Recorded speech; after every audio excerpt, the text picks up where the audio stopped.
On today's episode of Nostalgia 101, we welcome author of 1999, the year low culture conquered America and kickstarted our bizarre times, Ross Benish. School's in session.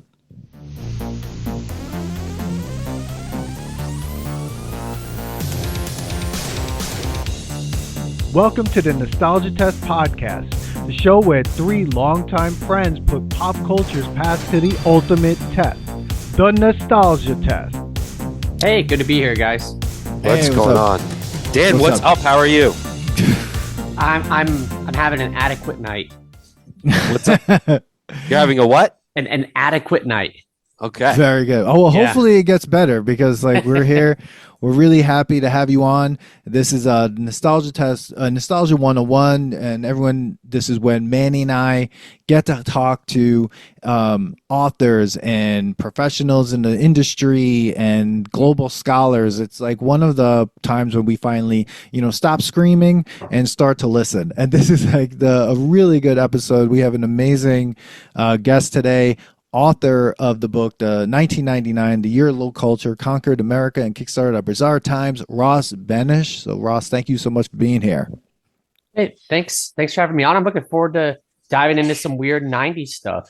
Oh, that is our go-to. Love right 90s. Now, this is like 2025. So we had been doing a lot of 80s last year. And 2025, we're going to switch to just 90s. We've been kind of focused on that, right, Dan? Yeah. There's only been a few 80s that we did, like 89, 88. Yeah. But the 90s are like, we're 80s babies, but we grew up in the 90s, teenagers, and both Dan and I graduated in the year 2000. So 1999.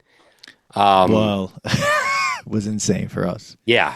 That was a crazy time. We just recorded an episode with my cousin just about Cool as Ice, which was a movie with Vanilla Ice. Yeah. It came out in 1991. I've seen Cool as Ice. Oh, okay.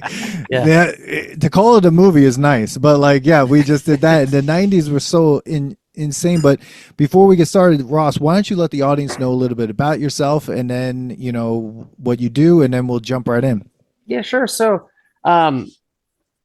I've lived in New York for about 10 years now, and I came here to be the worst dressed man to ever work for Esquire magazine. And I got like a Devil Wears Prada style makeover at the time, which was lovely. And that led to all sorts of other writing opportunities. So I wrote for a lot of places, did a lot of journalism, and I published 4 books along the way, the most recent being 1999. My first 2 were on sex. My third one was on Nebraska politics. And I've also been doing market research on TV networks and streaming services for the last 8 years. So I've done various things. I've been a freelance writer. Once I moved away from journalism full time, do the books, and the research pays the bills. So I dabble in media in a lot of different ways.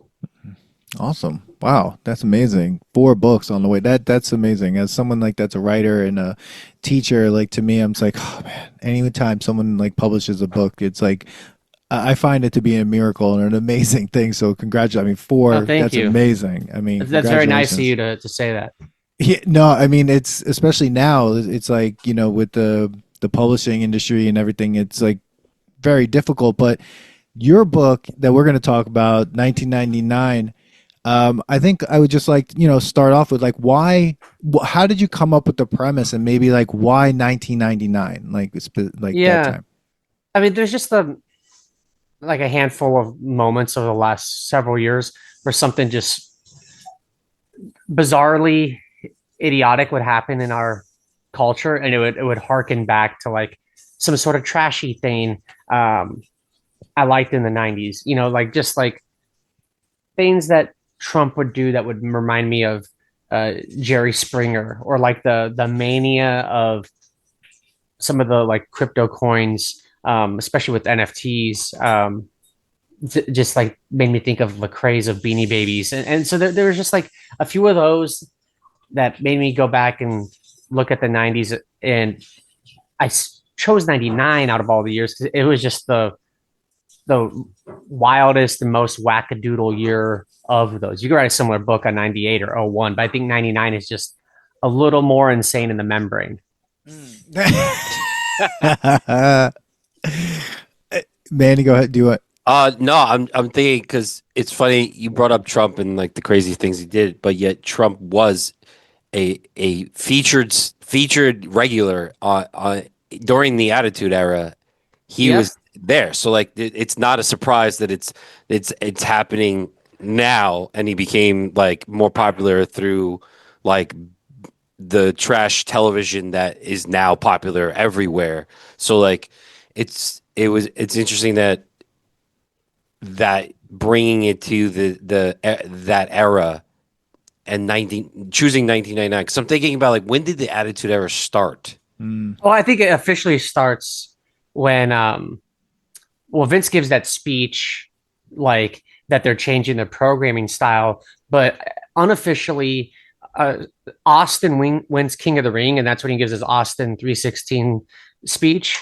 That'll just whip your ass. And I believe that's the 96 King of the Ring, but I could be off by a year or two. Yeah, I think you're pretty close. Yeah, he beats Jake the Snake, who was like, in our era of like being kids, like Jake the Snake was like the king, like he was the king, and it's like, he said something about like you touch your Bibles and you do this, and he's like, well, Austin 316 just whipped your ass, and like basically saying how like the old is gone and the new is here. So yeah, that would have been the ushering in of the Attitude Era. So definitely, yeah, the Attitude Era like popularized wrestling in a way that it hadn't been before. And when I say Attitude Era, I'm absolutely including WCW in that. They were a huge part of it, even ECW. But now, like, we're in a weird spot where pro wrestling is not as popular as it was in the 90s, but its concepts, particularly of kayfabe, is more popular than ever outside of the ring. So when you say kayfabe, for those who don't know what that term means. Oh yeah. Kayfabe, it's a wrestling term, goes back to carnival speak, and it's basically presenting something as genuine when it is not. Like you're taking a fake storyline and suspending disbelief because that's the part of the thrill. That's the show that you're there for. Kayfabe in wrestling is like very obvious oftentimes. Like, when Jake the Snake was his Bible thumping character when Stone Cold beat him, I don't think people thought Jake the Snake was really that guy. Ultimate Warrior really isn't from parts unknown. The finishes aren't spontaneous. It isn't a real athletic event. It's scripted entertainment. But it's more fun to go along with that. And now you see that sort of thing happening like in contemporary politics and in some other weird ways in our pop culture where it's like that people don't actually believe this thing necessarily, or they know that it's bullshit, but they go along with it because they're there for the show and they align with the person that they're buying into, even if they know that it's a little bit silly. They go with the charade. I was gonna say, because like some of the things you were talking about in the book, especially in the beginning parts of the book with the talk show craze and the WWE, WCW, and the Attitude Era, you have this idea that there's this idea that people are accepting this fact that this isn't necessarily all true, right? Like, but yeah, I'm kind of suspending disbelief so much that it's like I'm almost allowing it to be true. And now in our contemporary world now, it seems like, and maybe what you're arguing in the book is that we did it so much, like there was so much of that now we can't even separate ourselves from what's true, what's not, and we're living in this post like 99 era that's like kind of confusing everyone, that in order to kind of go, okay, what really are the facts here? Like, how can we pull back and like pause for a minute? Yeah, well, the popularization of wrestling in the 90s, I don't like blame for where we are. I just think that style of storytelling got adopted in a more sinister way by people who are outside of the organization, and it's just very interesting to watch. And it's not just kayfabe; it's also like the way heroes and villains are kind of presented, like in the news, especially on cable news. Like you're really building up like a squash match if you're watching CNN, where like this guy is the guy that you're not supposed to like, and you want to watch him get destroyed by Jake Tapper or whoever the host is. It's just very wrestling-esque. Like it's very much like Goldberg is propped up to destroy someone in 40 seconds. That's like how cable news kind of is. So do you think? Yeah, go ahead, Manny. Are we thinking like that's like, so people are buying into it, and this is just for like dollars and just money? Like, I don't know if it's necessary for money. I mean, with sometimes it's just to win a following, to get people behind you and have their support, so you can use it for whatever ends you want to use it for. Doesn't necessarily have to be money. I think the like campaigning aspect of it is as prevalent as the monetary aspect. sure. Like I was looking at something the other day, and they were saying like, a nice podcast versus a podcast that pisses people off. Yeah. People who get pissed off will watch you more. And like you could even go back down to like the original shock jock Howard Stern had more viewers that just wanted to listen to him and hate him than to actually like listen. Like, oh, I actually like what he's doing. Like, it's like people want to be annoyed and people love misery. So like, it's funny because I'm always like this 80s cheese and 90s trash, and like 90s trash is like people like trash, and like they unfortunately they do like trash for sure. Yeah, and, I like trash. And listen, I enjoyed trash too, but when it's like now, it's like blurred lines in a way. I don't know if you guys listen to sports radio ever, but like those guys, a lot of them are on TV, but they made their name in radio at one point, like your Jim Rose and Skip Bayless and Stephen A. Like those guys are counting and hoping that a large percentage of the population hates them, is repulsed, and like gets them talking, because they're intentionally saying stupid shit. Like the stuff Skip Bayless says about LeBron is like intentionally stupid. It's to rile up people and rage bait, Yeah, Ragebait is huge. I mean, I would argue or probably agree with everybody that once the internet came and then you had social media, everything trashy multiplied in such a fast pace that there's you can't even keep up with it anymore of how much rage baiting happens. But now you got AI making it even trashier. Absolutely. Well, and that's the thing, like, and I was going to say, like, to, piggyback on what Manny's saying and ask you, like, do you think the reason also with 1999 being such a pivotal, like the focus on in your book, is it because, do you feel that it is because of the oncoming kind of technological wave that happened with the access to the internet? You have all these websites, people have much more access to information, but also not consuming. But do you think it's because of also the creation of more information, or quote unquote information, that's what 1999 becomes like so important? Yeah. Another reason why 99 is so important, it's a huge technological year. Like it's symbolically, it's that like the title 1999 is in so many like dystopian sort of like things, from the Prince album to movie Class of 1999 to Space 1999 to X 1999, the anime Japanese series. But it's also just like got Y2K and all that shit with it. But there's significant things too beyond the symbolism and the panic of Y2K, where in 99 TiVo and Napster both come out. They changed media distribution significantly, both in their own way, but like the way we do file sharing now and streaming and how intellectual property is accessed, that is all derived the on-demand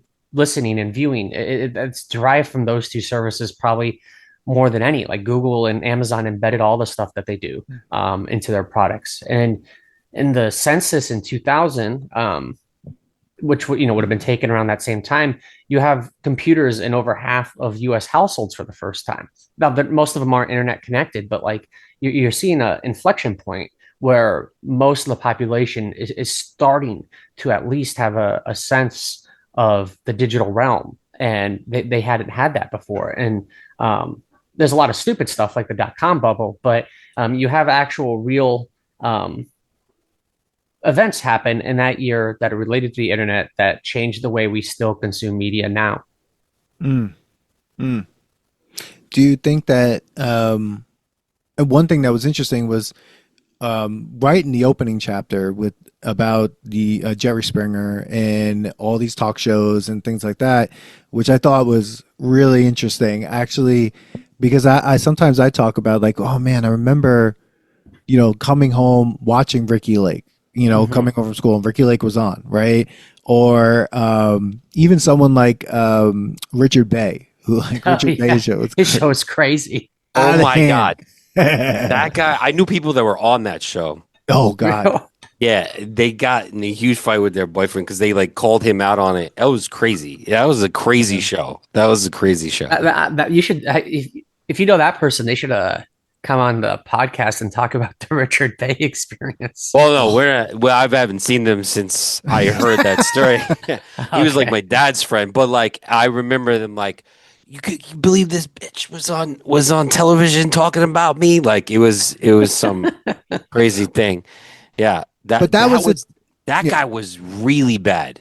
But that was the thing. Like, you had these shows on, and then in between some of them, like especially like a Montel Williams or Donahue and stuff, they were also like putting on other material that was less, I guess, trying to grab ratings or less exaggerated. Sensational? Yeah, sensational. Thank you. Like that's what I was like. So what happens? Like why do you think like this sensationalism takes over so much of the talk shows, and then all of a sudden talk shows just kind of really just vanish in a lot of ways? Like what is the pull towards sensationalism for some of these people who are actually real journalists and actually kind of in a way intellectuals? Yeah, Geraldo and Maury were real journalists before they became what they became. But the reason the sensational takes over is because that's what people want. That's what they watched. They tried. Jerry Springer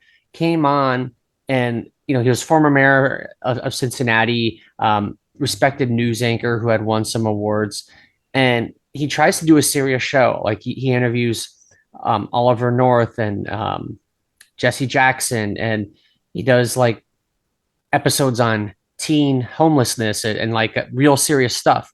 And it like ratings were terrible. Like he was probably 12th like out of talk shows. And they retooled the show, brought on a new executive producer, and they decided to target a young audience, like a college age audience. And that's when they went crazy. That's when it's like, three-way love triangles between people who are related to each other, and adults wearing diapers, and people screwing their farmyard animals, and like just any crazy scenario was on the Jerry Springer show, and that really worked. Like he was the most rated, the highest rated daytime talk show, and because he was successful, the others became trashier, trying to copy him. Like Sally's show got more lowbrow following the success of Springer. So did Maury. If you see Maury did his first paternity test in '98. That's like when Jerry Springer peaked. Like he probably wouldn't have done that sort of thing previously. And then the paternity test was it was presented in a like much more gravitas and slower pace light than it is now, and it's like 4 per episode. But they were following the lead of what was the highest rated show at the time. It doesn't bode well for the population in a way. No. That's the thing. Like, the thing is, has it gotten worse? Or is it still low culture, or is it now the culture? Well, that's the thing. I think that's the question. Yeah, go ahead, Yeah. Ross. I'm sorry. No, you're fine. I would say it is mostly just the culture, but that's how um, these things work. Like whatever entertainment is popular with relatively young people, even if they're adults, young adults, Mm. that's perceived as really trashy in its time, and then it becomes more refined and respected um, as it ages. Like comic books, would have Mm. been considered trashy in the 50s. Like certainly not as much today. I think the daytime talk format was like super trashy in the 90s, but now if reality shows or TikTokers want to kind of do that same stuff, um, people don't even like bat an eye anymore. They've seen it all, and that's just the culture now. That's sad because I got like when I was reading your book too, and like thinking about watching wrestling at that time and the Attitude Era. We've done episodes where we talk about the greatest era of wrestling, and we agreed that the Attitude Era was the best era. And one of the reasons why we talk about it is because one, there it's such a blurred line between who's the heel and who's like the Yeah. baby face, or like because you don't necessarily need that idea of like good versus bad anymore, because no one is good, no one's bad, everyone's just outrageous. Like there's a part in your book where you talk about Al Snow, and I totally forgot about this wrestler Al Snow, and I'm like, oh my god, that's right, the guy with the head who would walk around with that head. You remember that guy, Manny, with the mannequin head? It's kind of. I'm like, it's going through the Rolodex. It's like Look it coming up. out. Yeah. Yeah. His theme song when he would come out of the Titantron was, "What does everybody want? Head. Head. Got What it. does everybody need? Head." Got But it. and Okay. that's the thing, like you're just sitting there going like, and you're teenagers or early teens, and you're watching this, and it's really influential. And at the same time, at that point, it's fake. Like we knew, we Yeah. just accept the fact that like this is just what it is.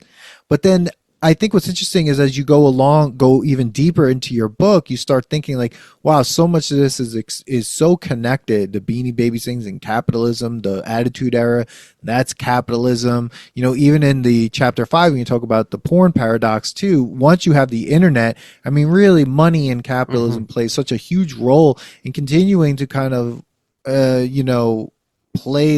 play almost the influencer of keeping a low culture almost like as the high culture in a way, or just the culture in a way. So it was really interesting to see that through line that I saw in your book, and it being, man, money has so much to do with all of this because they're just trying to get people to buy, to view, to consume. And it's if that's what the audience wants, and that's what they're going to give them.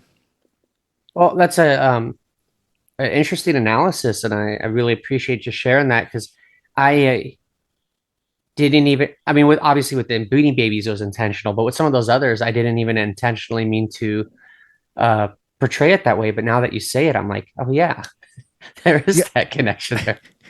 yeah. Because you can't have a thriving porn industry on the internet without it being about, buying. And now Oh with yeah, super OnlyFans and stuff, commercialized. it's Yeah. necessary, right? You I mean, don't you have could that. argue though the porn industry on the internet made the internet faster because people wanted faster internet to watch Fucking Oh right. yeah, porn not definitely. blur out. So it's like the internet needed to be better. People demanded it because they wanted to see their porn not pause. So it's like, It's so yeah, it weird. No, like, that's totally that happened. That drove the demand for greater bandwidth. yeah, which is insane. But which is interesting because it's like, I mean, and maybe, and my question is, and like, where, how does one, maybe we can't, I don't know, like, is it the population as consumers, if we're demanding this, how do you, I guess, maybe try and how do people shift what they want? Or is it now just because that is what's out there, though, that's what's our choice, those are our choices now, right? Like, is it so Mhm. hard to find something that is not of what would be considered low culture, or in this case maybe culture, and try to change the tide, or of what is out there? Yeah, I don't know if you can change the tide, and I'm skeptical of any like social engineering of taste, but I could see how my book would come depressing. I actually like all this stuff, so Oh, we do too. Oh no, we love it. Yeah, that's the thing. We love this, but I think through the lens that you gave us, it's really interesting to see it, because even things that we talk about on this podcast, like how would this happen? Why are people doing this? And then you remember, it's like, oh, well, if this is what was popular, and then people see that, and they continue, and then they copy that and make more of it, and it's a copy of a copy of a copy, then it's just like, that's all, then you're flooded with it. Yeah, and there definitely are adverse things that I discuss in the book on how this relates to our world. I think a lot of it though is our world is a kind of a shitty place right now. So if something connects to the world now, it has like that aura around it, unfortunately. But there is also some good with the low culture. Like it's not all terrible, even though there are terrible things that are reflected by this stuff. Like I think about the camaraderie of Juggalos, the joy of being a Beanie Baby collector that you got from being around your fellow brethren. The interactivity and socialness that video games can have, to the way that reality shows have given light to some issues that weren't on television before, or got some people who never would have had an access to be in the entertainment industry before, to give them jobs and an opening. So like I think there is some plus two to some of this stuff. Yeah, I'm gonna bring some light into this thing. Like you just said about the video games, like without without it becoming like a popular thing, because video games, they were, I guess they weren't looked down upon really. Like all the kids played it, and then you just didn't really hear about adults playing it as at a certain age. And now you have people, it's like esports is a thing. You have Twitch, which you could stream and make a living, never leaving your house, playing these video games that are like these massive games that you would have possibly gotten made fun of back in the day. And now it's like a very like not made fun of thing. Like these people have fan bases. They have sponsorships. They're going to tournaments in Vegas because of this now. Like it definitely brought light into like creating more I guess meetups and acceptance by people who are into certain things that might have not been seen before or accepted before. So I think there's definitely some great things that came from it. Now he's like, Dan, you were into Magic the Gathering. Love it. You loved it? Love Magic the Gathering. Have you played? No, I haven't played lately. There's too many cards. Played lately? Did you play that, Ross? No, but I used to see kids playing it like at Hobby Lobby. Oh, okay. Like our little strip malls, there'd be a cadre of dudes playing it there. So funny. They just opened up a Hobby Lobby next to me. Where's that chain from? I feel like it's probably Midwestern. Got it. Because it's never been on Long Island, and now it's on Long Island. And I'm like, what is Hobby Lobby? And I had no idea what it was. Like, I was like, we're like, oh, it's kind of like a Michael's, but there's more to it? Yeah. I'd say it's more fun than a Michael's, though. I think the stuff you buy there is like, I don't know, just like more enjoyable to screw around with. Got it.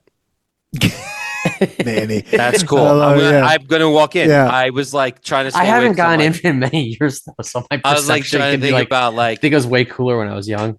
I would love to go into the comic. But you said there's Magic the Gathering in there, like that. There'd be kids like they would like just hang out there and like unofficially like play like right by like where the store is.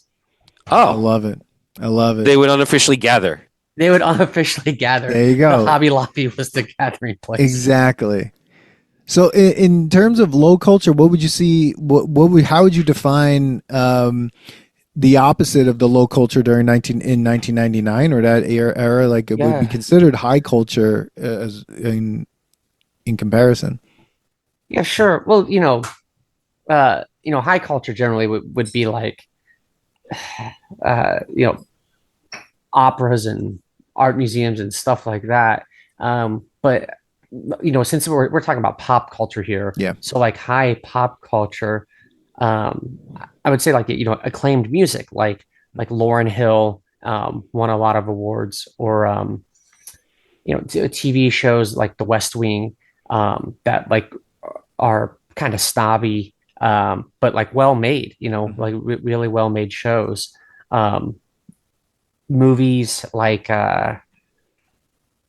well, at the time it would have been American Beauty, which isn't looked at as favorably today as it was then, but it like swept all the awards Oscars, categories. Yeah. So, but there were a lot of other movies that year as well that were very well received. So that's what I think of with like the high culture. It's like those acclaimed shows and artists and movies. We're talking about like Lauryn Hill instead of Insane Clown Posse. Like that's like the gap.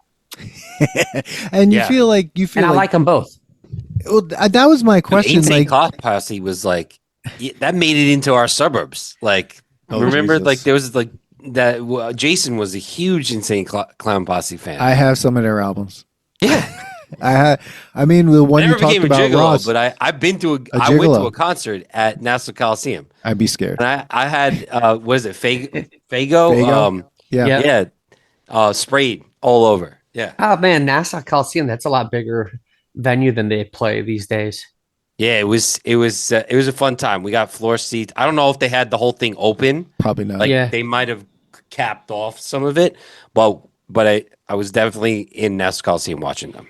Nice. Like their highest point, I guess. This is like when their beef with like Eminem was going on. Malenko, and then the last. Yeah, exactly. Like yeah. Oh, nice. They're still around. I mean, that's a huge cult. Yeah, sure. Wait, weren't they considered a cult or something? Like gang by the gang. That's what it was. Yeah. FBI designated. Yeah, so exactly. Yep. So, I mean, it's interesting to read when you read your book because it does seem like there's both the critique, but there's also like you said before, like a need to have like a culture, like these two poles of culture, right? Because what would be like the Insane Clown Posse, where some people might see it as like the bottom of culture.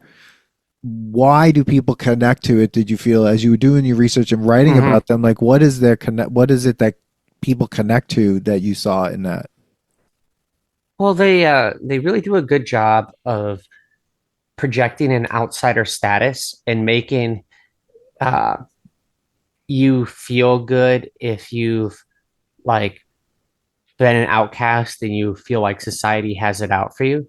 Like you can gather around other people who have had that similar experience and have those similar feelings. And it's, not necessarily even about the music of Insane Clown Posse, although they certainly are fans. It's about the community of juggalos that's interesting with it. And it's like a religious aspect of appealing to the downtrodden. But instead of like, the Gospels, you got the Dark Carnival. Yeah, I know. The day they came out, though, saying that it was religious, it was interesting reading it in the book. And then, but as a fan, when my friends and I would listen and we heard about that, we're like, what? We were very confused because like we didn't, because also a lot of us were metal fans. So this idea that like this group would just say, oh no, but this has all been about like this kind of religious Christian message or something like that, or parallel to that. Like, I'm confused by that. Like, does it? I don't. You know what I mean? Like, and so it was really weird to see that. And then the way you explained it, I thought was really interesting, and how you kind of unpack that. Well, they've always been like mystical, and there's been um like allusions to a higher power. Like even the way they portray the Dark Carnival, which for those who aren't familiar, that's their series of concept albums that like that's like their most popular albums, like the Great Malenko, and Ringmaster and Carnival of Carnage, where they build like this theology around. But it's not evangelical Christianity that we're talking about here, even if they say they believe they're in God. And they also did it in a way that was to get attention and troll people. I mean, that song. So when they revealed themselves, it's the final song on the Wraith, which is the sixth Joker card album. And in the song, they literally say it like over and over again. We're sorry that we're not sorry that we tricked you. Like the path is God and we're gonna find God. We're not sorry that we tricked you. Like it's the trolling's built into the lyrics of the song. That's so weird. I've never heard that, but when I heard about that, I was like, okay. Like I remember, I was like, so such an odd like path for them. Do you think that like, because it's interesting, like obviously Howard Stern comes up a bunch, in the book, and his role is very huge in terms of this idea of low culture, or also pushing culture to a different boundary, like different boundaries, and like kind of crossing them, like almost like catapulting themselves like across that boundary, right? How much of a role do you feel like he played in, well, yeah, like how much of the role do you think he plays in like kind of supporting a lot of that as well? Because like I feel like without his show, did you feel like without his show Yeah. that this doesn't really work like this? Well, this stuff would work, but he is a main conduit to market all of these Hmm. things I talk about in the book. Like Insane Clown Posse went on Howard Stern a bunch during the 90s. They were great guests. When I did research on this book, I watched a ton of Howard Stern interviews. Like he had like all these porn stars that were doing crazy stuff, and helping popularize whatever they were doing, like outcasts from talk shows and reality TV. But he had these like bands that people would have considered trashy, like ICP, some of the new metal stuff at the time. And I thought he actually did pretty interesting interviews with them. And his provocativeness is what people remember the most, but he's actually good at getting people to talk. Even though it's not like Charlie Rose, it's not like a sit down, serious grill you, but by being like perverted and obnoxious, he gets people to open up in a way that other interviewers don't. And he of course pushes the envelope, but he has those long, like informative interviews in between porn stars puking on his set, which I just think it's kind of a crazy mix of people when you go back and look at it now.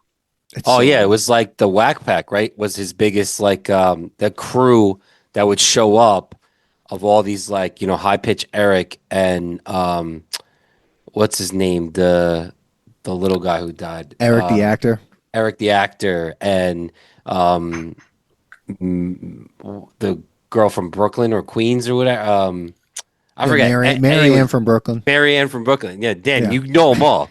You loved Howard Stern. I would listen to it all the time, but then I kind of just stopped. It was just like became, I think, monotonous after a while, especially after Artie Lang had to go or whatever happened. It just changed in a way that I just didn't understand anymore. I was listening for a little while until like 2 years ago when I just stopped paying for Sirius because you made fun of me that I still had Sirius. But I think it's funny Howard Stern like did all this crazy stuff and all the FCC fines and being crude, and then like the last few years of his career, it's like we're gonna have on Hillary Clinton and this celebrity and that celebrity and just talk to that person about their life for like over an hour.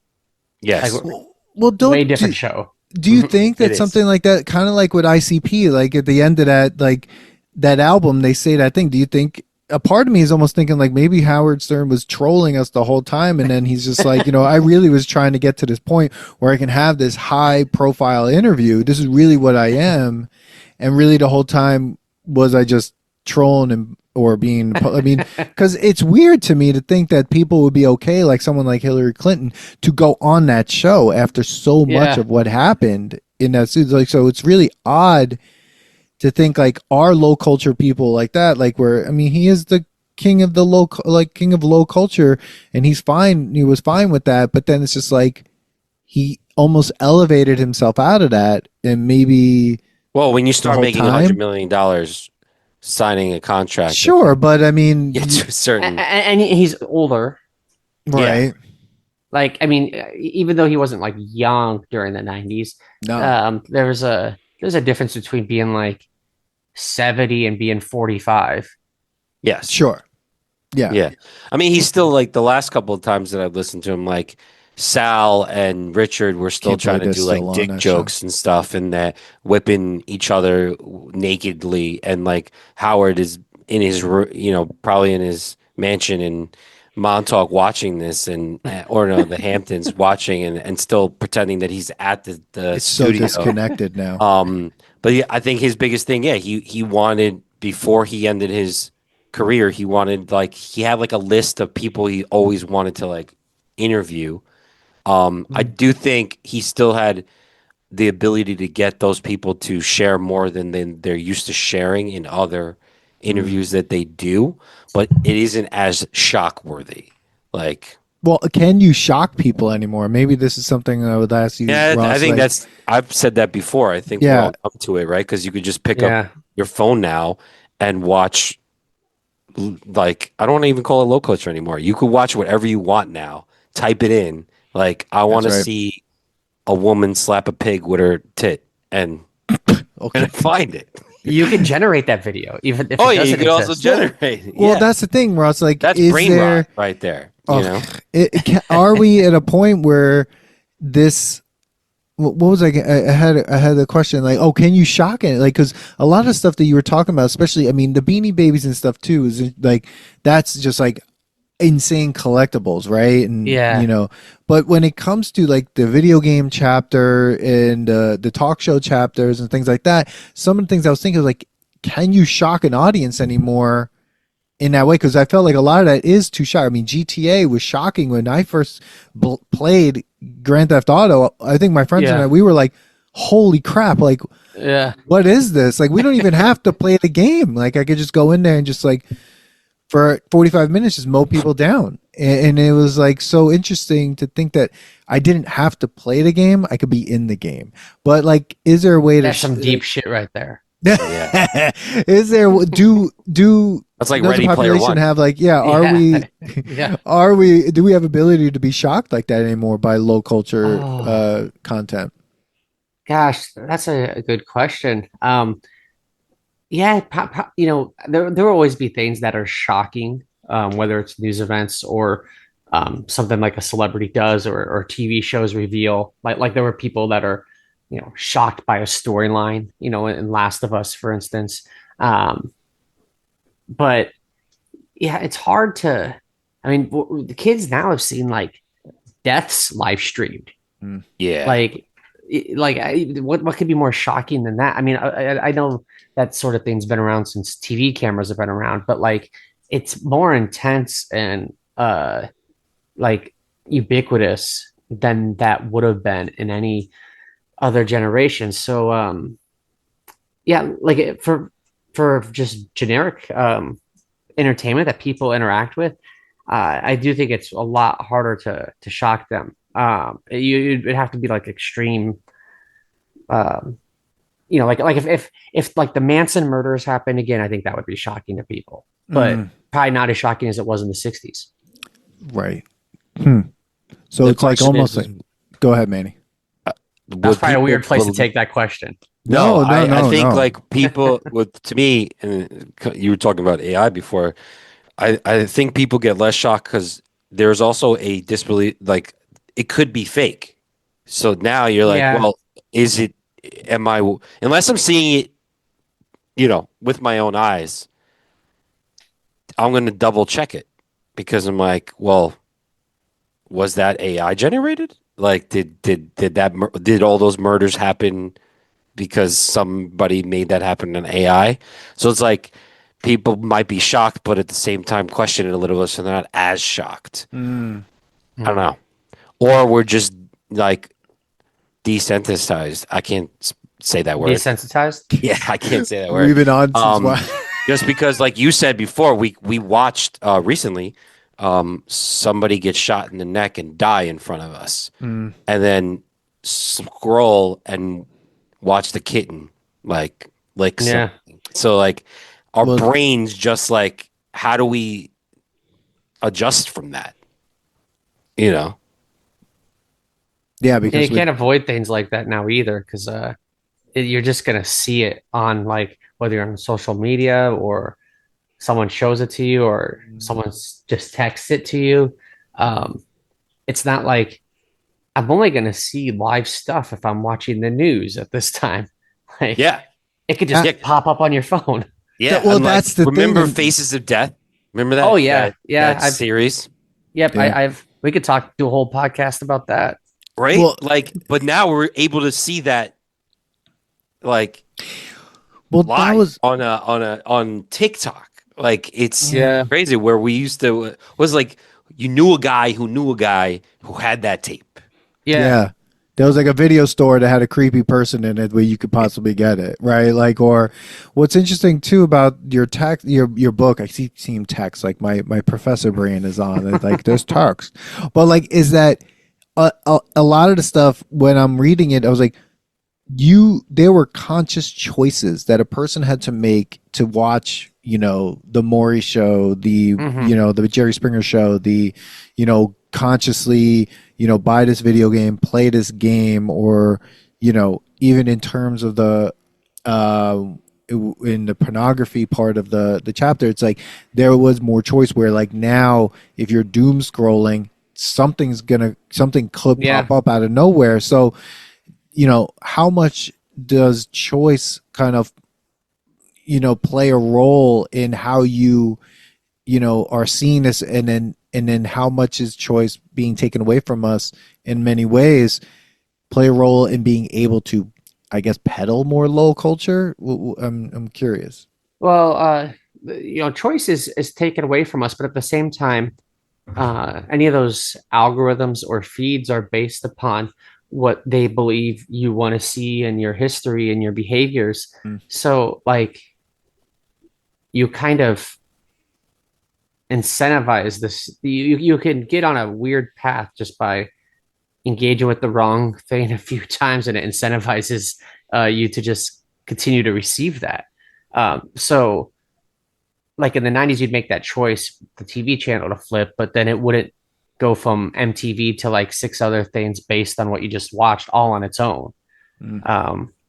Now, that path is kind of set for you, and it's harder to jump off. So you have a choice.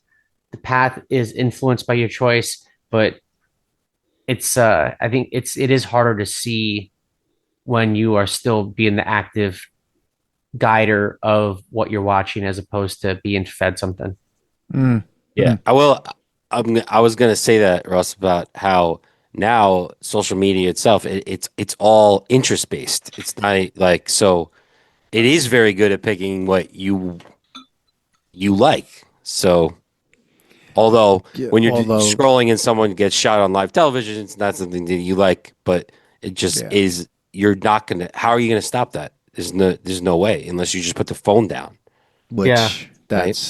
That's a thing. I mean, in '99, you weren't walking around with this. Like, you literally could just escape it, right? You can walk away from it. Now it's like we're walking around with all this in our stuff. So I know we're like winding down. I have one question left because I've been thinking about this for a long time, and then your book brought it up. How important do you think are NFTs now? Because I saw because when I saw it in your book, I was like, man, I've been thinking about this. It's just like the NFT craze is so quick, and then it was like, like, oh my god, yeah. The 21st century pet rock. That's what I think of how important we are with those things right now. Yeah, it was such a wild craze. Like, It's but still that, around though, Oh NFTs. yeah, it's So still like around. this, like I guess with anything, like if there are people who believe that something is worth a certain price, mm, they'll pay for it. I mean, you could argue like TiVo's still around. wow, I it didn't They know is. that. just I shut forgot. down.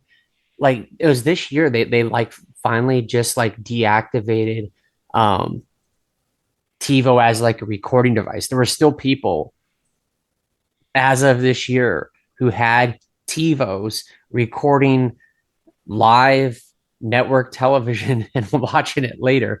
Um, but it's like a embedded into a B2B technology now. Like it's like a Mm, way different application, but that company existed and that consumer product existed all the way until this year. Like some of this stuff, it's like zombified. It's just you can't kill it, even if you thought it was dead 10 years ago or 20 years wow. ago. Yeah, I mean, Apple just put their MP3 player on the AirPod case, so they basically made they made an iPod, and they're saying like their case will be an MP3 player for the AirPods. I'm like, so an iPod, like you're bringing the iPod back. Like, okay, They're gotcha. tricking Like, us. Well, that's the thing is I guess like the culture's going to the point where some people don't want the phone. So they're like, well, we need you to still use one of our devices. yeah, So we're going to come back with the MP3 player. I'm gonna whatever. get one of those like TomTom GPSs. Oh God, TomTom. Trying to not use The the worst phone. freaking GPS of all time. The TomTom. I was snowboarding in Europe and we rented a TomTom. This is when you had to rent the TomToms Yeah. with your car. Dude, me and my best friend still like that trip was more memorable because we had the worst GPS ever, and we're like, not listening to the TomTom anymore. What a terrible GPS. I don't know if it was TomTom or Garmin where it was like you would have to like pay to update the maps. Yes. So like if like a new road was built in the last 3 years, it just didn't know that there was a road there. No, Dear God. no. Yeah. I mean, Dan and I went across country together in what 2000, Dan, or was it No, 2000? no, no. 2004 2005 or six or with something. when flip phones were around. So like we still had to use maps and Yeah. GPSs and stuff. We Downloaded downloaded a MapQuest map directions. onto a laptop. Downloaded a map onto a laptop, and that's how we It was kind of had wild. a GPS, if you will. I think we paid.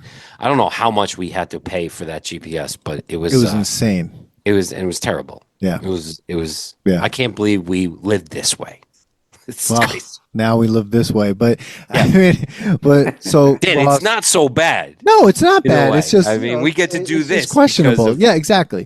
different cultures and what people are interested in Sure. and nostalgia itself, and so Yeah, no, I mean stop yelling about it. that's what's interesting too. There's a lot of nostalgia in a lot of these shows that you were talking about too, and then because I loved Ricky Lake and everything, but I think like I mean I would love for you to tell the audience before we wind down like where they can find Oh wait, you. before we get into that, I had a couple of questions. Yeah, Fun sure. ones. Oh, they go. Fun Like I've ones. been waiting. All right. What would you consider? This is a cheesy one. Like if you're saying you had to pick like one thing from that would represent 1999, like a mascot. Ooh. Hmm. Oh man. Let me think about this for a little bit. The the pets.com sock puppet. Oh my god. Oh my It, god. it was voiced by Michael Ian Black, and it was like in all those commercials. It was just so silly. Like it would be snarky and like make obnoxious remarks, and it had like a personality. Oh, And that guy. Yes. Is this he was almost kind of like the insulting dog one with the yeah, cigar. yeah, kind of like trying. Well, so the pets.com dog and Triumph the Insult Comic Dog actually had a lawsuit um, because Conan kept making fun of pets.com, and pets.com, when they were going bankrupt, sued Conan O'Brien's show for defamation. And Conan responded by just continuing to make fun of them more and more. And he would have Triumph come on and like just insult the hell out of the pets.com dog. And then when pets.com finally did go bankrupt, they just showed Triumph like humping a sock puppet that looked exactly like the pets.com dog. That's funny. If there was they one had beef. If there was one talk show host from the night like that time, I mean, Conan O'Brien was just killing it. I loved Conan O'Brien. Man. Oh yeah, he was just so good. I mean, God, amazing. Yeah, the Late Show with Conan on NBC was amazing. That was the best late night show for me at least. I mean, I you appeal to a younger audience than Letterman or Leno, but that show was so fun. Yeah, it was great. More questions that are fun. Okay. If you could delete one 1999 trend from history, I'd say like Jinko jeans is just too much denim. Just not good for the earth to have. Jinko jeans. I had a pair, and they were always wet. They were like, it was just terrible. Jinko jeans. Yeah, I feel like you would be stepping on the ground no matter what. Yes. No, my students wear them. There are students they do. They're back, Dan? Yeah, they're back. They're totally back. Those baggy pipe, those baggy wide leg pipe jeans are back, man. Not maybe not Janko, but like definitely those style. That shit's back, man. That whole baggy. Wow. That's funny. I haven't seen that at the brewery. No, but these kids are like 18. I don't mind baggy clothes. It was just so heavy. It was a lot. It was a lot. It was like 3 pairs of jeans that could have useless. Yeah. From those jeans. They ripped. Like you just get that one rip and it's over. Like the whole all the way up the leg, it would just rip the whole time. Yeah, like I have a jean jacket now, and that's heavy. So I'm just trying to think about like the heaviness of that. A lot of water went into making that one pair of pants. Yes, exactly. And a lot of thread, all that embroidery. Oh my god. Oh, good. That was the best part, though, the embroidery. Yes. And then you had to get the chain wallet with a very long chain. Because apparently in the 90s, a lot of people were stealing wallets. So you need a lot of people wanted to be janitors. Guys. It's so funny. Which phenomenon do you think aged the best? Probably reality TV, and I say that because it's more accepted now, and the reality stars are bigger now than they were at the time. Of course, it's still trashy, but like if you look at news articles from the late 90s and the way they write about like Big Brother, Real World, like they act like it's like the end of television, like that it's such a disgrace these shows are on. And now you got like the Kardashian complex like it's taken over NBC Universal. So I think the reality shows have aged well in that they have like conquered a big part of Hollywood despite being ridiculed for so long. Oh yeah, I mean, even though people are like, what was it, Love Island recently? Yeah, was like, I think on every day except for like one day, people were like going into bars and making them like themed things for people to like watch this. And like I know, like Traders was like #1 show. Yeah, and like people were getting paid well. Like I think back in the day they were paid what, like pennies. Well, there still are a lot of them like that, but you have there are breakthroughs now in a way that there weren't before. And with the original shows that made that like format popular, it was always a new cast like every year so that they couldn't unionize or have a bargaining power as stars. And now that still happens and there still is no union, but they also allow stars to develop like Lisa Vanderpump. Like, she was on all those seasons of Vanderpump Rules, and then she got like multiple spin-offs and stuff. They wouldn't have let like a personality like that shine in the 90s. Now, they build franchises around them. I mean, you had like, especially, I mean, it started in the early 2000s, the Osbournes. I mean, that Yeah. show ushered in a lot of that, where it was like you follow it as family. And I mean, Vanderpump Rules. I mean, I live here in West Hollywood. Literally, that's where they were filming it at the restaurant down all the way on Santa Monica Boulevard. That's like where this all happened. So that's really interesting. Yeah. And the fact that they don't unionize, that's interesting. Like they keep changing them. I didn't even think of that. Oh, dude, it's all about money and saving money, and like Yeah. you know, you do that, you get them to unionize. Now they're Yeah. they're not making as much profit. You know. Yeah. Yep. Yeah. So- Another question, Manny. Are you good? Sorry, I had a bunch No, of these. I- I was like, I want to make it a little bit more fun. Then you're down. You hate all of culture, Dan. No, you know, when I get into that, you know, I'm in my head. I got the professor hat on for some I reason. know. And you've been having some tough days lately. Paulo Freire and Pedagogy of the Oppressed. I'm thinking of banking education and being forced to consume like multiple low culture shows and being like, oh my God, no wonder I'm so fucked up. I guess it would be like, what's today's low culture? Did we kind of Jesus like brush Christ. that apart? Like it's Yeah. kind of hard to find that. Like, what would it be? The president. Yeah. Gosh, bro, yeah, probably memes and user generated stuff. Like now there's a difference. Like if you look at how a content studio or an advertiser looks at programming, they take a difference on if it's professionally produced or if it's user generated.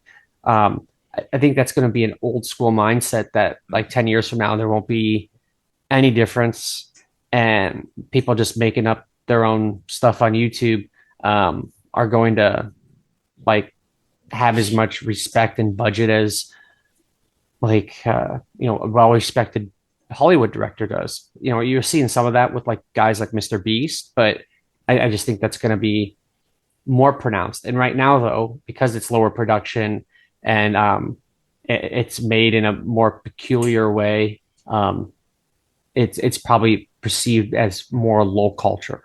But I don't think young people care if something's user generated or produced by a professional media company. They just want what they like in front of them on their little screen. That's what I mean, that's what I was gonna say. I mean, do they even care about who's making it or where it's coming out? Like, you know, if a movie is in the theater, it's only for 6 weeks now. It doesn't matter, like most of the time. But like for us, it would be like, oh my God, that movie was only in there in theaters for 5 to 6 weeks in the 90s. That would have been like insane because like movies were out for way longer because that was where we consumed them. Now it's like it's there and then it's on Netflix or something, right? So like I know a next step that's happening with the user generated stuff. They have like warehouses now that you can go to buy the products, but there's also people there set with a camera and a ring, and they're just selling like kind of they're bringing back like the home shopping network. Yeah, like they had QVC, something over yeah. here. Yeah, it's like a whole thing, and then but you can go there yourself and shop. But That's what they had. something- They had a pop up like that here in LA. Yeah. You go in the thing. There was nothing in this fucking place. It was just people in there. And then you go in there and I guess you just order from it was weird as hell. But like, I'm like, to me, it's scary because I see on Fairfax, you know, places just going out of business. But I like to see storefront things because, I mean, I don't want to be stuck in my apartment all day, you know, and just like sitting there and ordering things all the time, you know. Yeah, I mean, I see it on Main Street in where we have the brewery, and it's only really bars and restaurants now because storefronts, it's tough to have a storefront because, you know, the coming of delivery and ordering online. Why does anyone have to go get a knick-knack when they could just order, you know? But then, then why do you need to go into town? So it's actually hurting the bars and restaurants because it's like, oh, well, what else am I going to do there? It's like, so where I think got to find a way to get people out and do both. But that's another podcast to talk about. You got any more questions, Benny? Yeah, I would say if you were trying to talk to a 20-year-old, someone less than 20, like what would you say why 1999 still matters? Well, I'd say a lot of the music you listen to or the shows you watched were influenced by the things that happened in the late 90s. So, you may find stuff that you're into um, if you check it out because it's most likely trickled its way into your favorite programs. And, you kind of ignore this era um, at your own peril. Like, the way if we ignored the 60s or 70s, we wouldn't understand why some things in the 90s happened the way they did. Yeah. Awesome. Great. Great. All right, Dan, Yeah. go ahead. Wrap it up. Excellent. Ross, thank you so much for coming on, talking with us. Truthfully, I think everyone should get this book. It was really interesting, and I'm so thankful that you came on to have this conversation. So why don't you let people know where they can find you, where they can get the book and everything, and then yeah. Well, yeah, I appreciate you saying that. And you can just find me through my website, rossbenish.com. My email is there. I'm occasionally on LinkedIn and Twitter, but not all the time. And you get the book anywhere online. Books are sold. If you go to the Kansas Press website, you can use the code. It's what the hell? I think it's 25 1999, and they give you like discount and shipping. But otherwise, I'd recommend bookshop.org. That's a pretty great place too. Yeah. Awesome. Wow. Thank you so much. And we'll put a link to the book in the show notes, and join the newsletter also so that you can get also a link to the book there in the newsletter. So we'll send that out.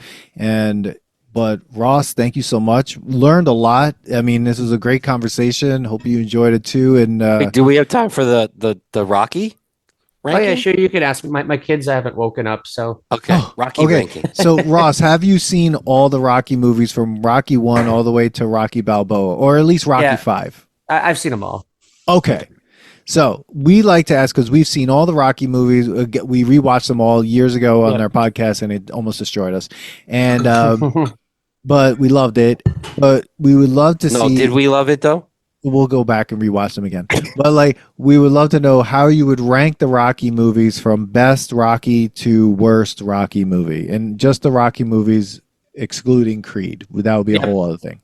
Yeah, so this is probably pretty cliche ranking, but like the first one would be first. That's just one of the most incredible sports movies. It's just a masterpiece. It's moving, even if you've seen it multiple times. It just makes you want to sit down and watch it through. I put Rocky 4 as number 2. I love how ridiculous it is. I love how jingoistic it is. There's just like Ivan Drago saying like, if he dies, he dies, or whatever the hell he says. Like that shit rules. Like, Yeah. I So quotable. It's so quotable. It's the most quotable. Like I quote Ivan Drago probably the most of any Rocky character. Yeah. And I like that movie. I've seen it a bunch, just like Rocky 1. Still brings me joy if it's on. Like you gotta see Rocky beat the big ass Russian. Who doesn't want to root for that? He saves the Cold War. Yeah, just by fighting. Yeah. Because they're friends at the end. Yeah. And he could change, you could change. We all could change. Yeah. Greatest speech of all time. Here's a music video too by someone who was bashed in the head like nonstop.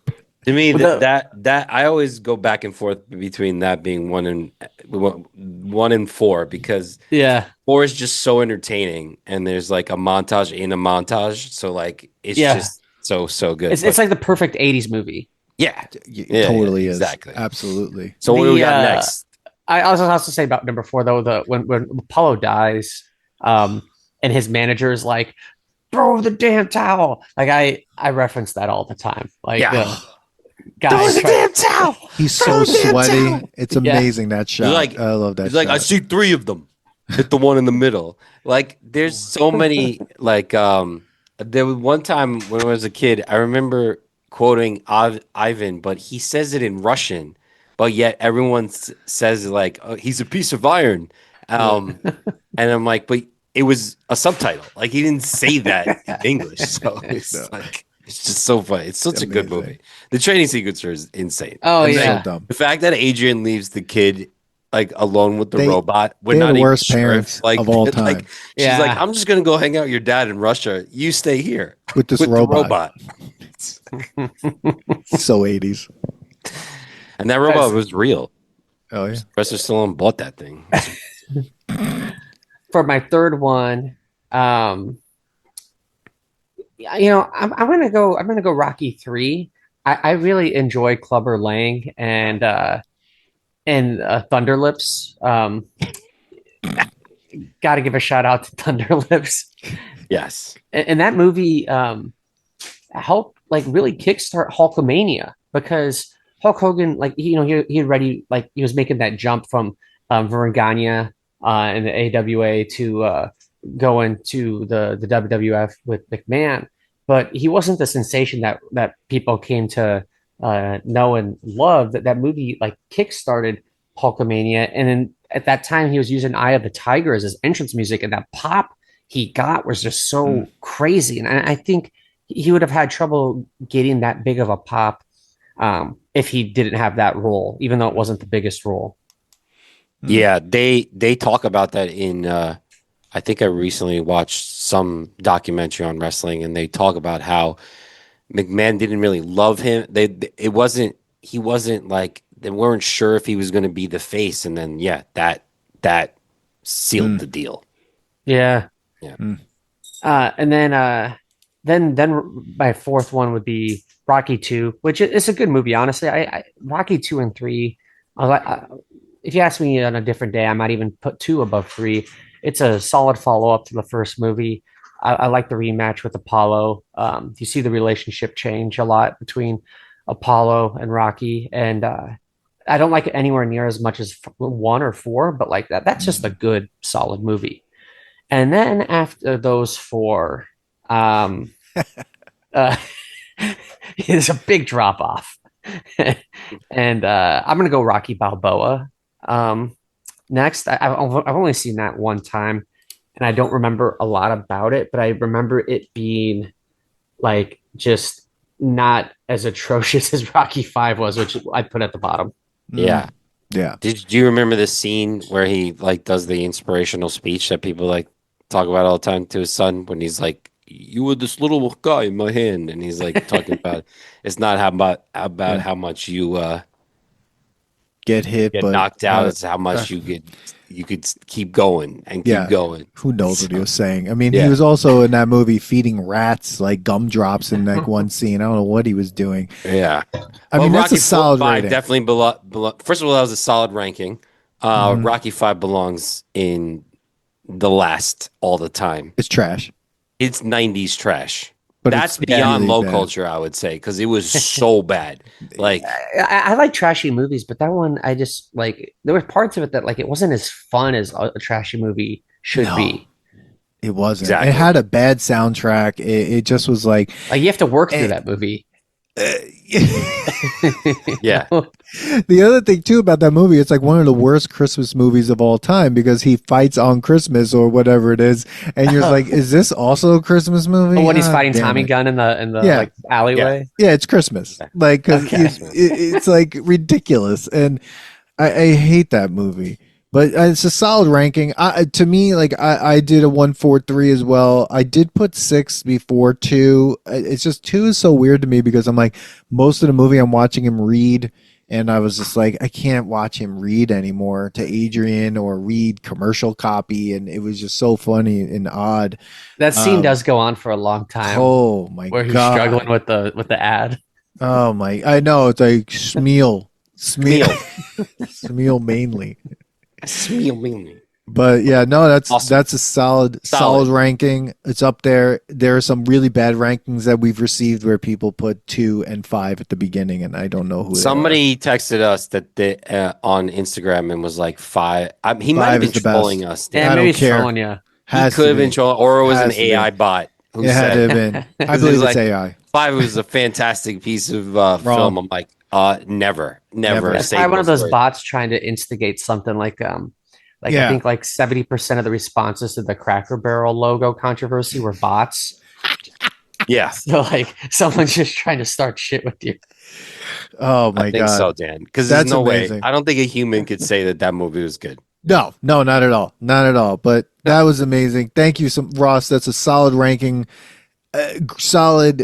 Great conversation. Really happy to have you on the podcast. Last thing before, Ross, what do you think about remakes? No, reboots. Reboots. You know, I'm cool with them because if they are done in a decent way, they can produce an enjoyable piece of entertainment. Most of the time, though, they suck ass. But but I'm not against the concept automatically because like there's some reboots that like I had a lot of fun watching.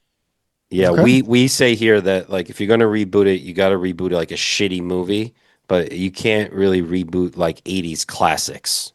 So like we're big against that. Wrong. Like the reboot of Roadhouse was not necessary, and it was terrible. And the reboot of like Red Dawn. Ugh. And then the sequel of Roadhouse is going to be even worse because you can't capture 80s cheese. Well, it's just a different era. There's no way to.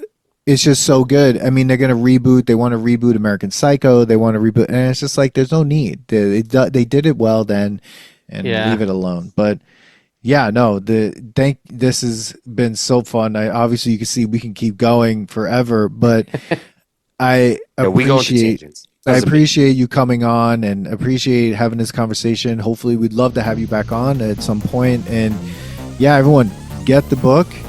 Just follow Ross and and let us know what you think about 1999. And we'd love to hear your comments. Email us, follow us, share the episode with a friend of yours.